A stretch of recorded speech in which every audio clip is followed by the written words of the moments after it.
അയ്യന്റെ സ്വർണം കവർന്നത് ഒരാൾ മാത്രമല്ല, പോറ്റിയെ കയറ്റിയവരിൽ UDF ഭരണസമിതിയും ഉണ്ടെന്ന ആരോപണം ഉയരുമ്പോൾ ശബരിമല സ്വർണ്ണക്കൊള്ള വ്യക്തികളുടെ കുറ്റമോ ഭരണസമിതികളുടെ പാപമോ?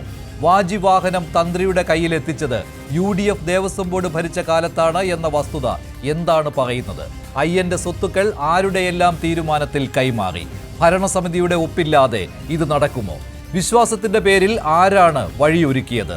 ഇന്ന് നേർക്കുനേർ സ്വർണവും വാജിവാഹനവും ഉത്തരവാദിത്വവും. വാജിവാഹനം തന്ത്രിയുടെ കയ്യിലെത്തിയത് UDF ദേവസ്വം ബോർഡ് ഭരിച്ച കാലത്ത്. ഇതൊരു യാദൃച്ഛിക തീരുമാനമായിരുന്നു. പോറ്റിയെ കയറ്റിയതാര്, കണ്ണടച്ചതാര്? ഇപ്പോൾ തെളിയുന്നത് കൊള്ള ഒറ്റയാൾ കഥയല്ല, തീരുമാനങ്ങളുടെ ശൃംഖലയാണ്. അജയ് തറയിലിനൊപ്പം ദേവസ്വം ബോർഡിൽ ഉണ്ടായിരുന്ന CPM അംഗം K രാഘവനെ അറസ്റ്റ് ചെയ്യേണ്ടി വന്നാലും അന്വേഷണത്തിന്റെ ദിശ UDFിലേക്കാണ് തിരിക്കുന്നതെന്ന ആരോപണം ശക്തമാവുകയാണ്. ഭരണം മാറിയാൽ ഉത്തരവാദിത്വം മാറുമോ?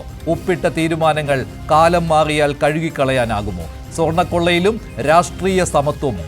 ശബരിമലയിലെ സ്വർണ്ണക്കൊള്ളയിൽ മുഖം രക്ഷിക്കാൻ വാജിവാഹനം തന്ത്രിക്ക് കൈമാറിയതിലുള്ള അന്വേഷണത്തിന്റെ യഥാർത്ഥ ലക്ഷ്യം UDFോ?